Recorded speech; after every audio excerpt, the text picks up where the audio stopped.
आज 10 मे 2024 30 day trading challenger 5th day. आज के बैंक निफ्टीते पुट साइडे एंट्री बानिয়েছিলাম। তো আজকেও কিছু ভুল করেছি বা রিস্ক একটু বেশি নিয়ে ফেলেছিলাম, সেটাই এক্সপ্লেন করব।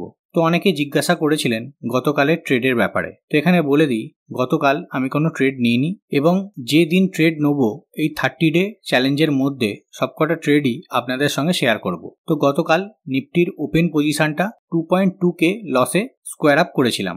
তো আজকের ট্রেডটা একটু এক্সপ্লেন করে দিই। তো আজকে ব্যাংক নিফটি ফ্ল্যাট ওপেন হয় এবং তারপরেই একটা বড় রেড ক্যান্ডেল। তো এখানে ওয়েট করি একটা প্রাইস অ্যাকশন বানানোর, তারপর পরপর গ্রিন ক্যান্ডেল বানিয়ে প্রাইস উপরে উঠতে থাকে। প্রাইস বাড়ছে বলেই যে কল সাইডে এন্ট্রি নিতে হবে সেটা নয়, কারণ ওপরেই 47,900 কাছে একটা রেজিস্ট্যান্স লেভেল আছে। যদি ওই লেভেল ব্রেক করে উপরে ওঠে তাহলে অবশ্যই কল সাইডে এন্ট্রি বানাতাম, কিন্তু 47,900 লেভেলটা খুবই ইম্পর্ট্যান্ট ছিল, কারণ লাস্ট দুদিন ব্যাংক নিফটি ওই লেভেলটাকে রেসপেক্ট দিয়েছে। তো প্রাইস ওই লেভেলের কাছ থেকেই রিজেকশন পায়। তো এখানেও ওয়েট করি মার্কেট যেদিকে মুভ করবে সেই দিকেই পজিশন বানানোর। ঠিক 12:55 নাগাদ প্রাইস আজকের দিনের লোটাকে ব্রেক করে।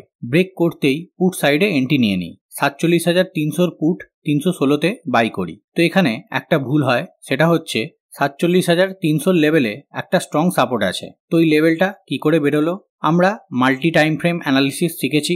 যদি এই চার্টটাকে ডেইলি টাইম ফ্রেমে কনভার্ট করি তাহলে খুব ভালো করে বোঝা যাবে। তো চার্টটাকে আমি ডেইলি টাইম ফ্রেমে কনভার্ট করলাম। তো এখানে দেখুন ব্যাংক নিফটি একটা রাইজিং চ্যানেলের মধ্যে চলছে এবং চ্যানেলের নিচের ট্রেন্ড লাইনটা অ্যাজ এ সাপোর্ট কাজ করছে। এই সাপোর্টটা যতক্ষণ না প্রাইস ব্রেক ডাউন করছে ততক্ষণ এই ট্রেডে এন্ট্রি না নেওয়াটাই উচিত ছিল, কিন্তু এখানেই আমি ভুলটা করি, একটু তাড়াতাড়ি ট্রেডে এন্ট্রি নিয়ে নিই। তো প্রাইস আজ ওই লেভেলে একটা উইক বানিয়ে রিভার্স করে যায়। আমিও সঙ্গে সঙ্গে আমার পজিশনটা কাট করি।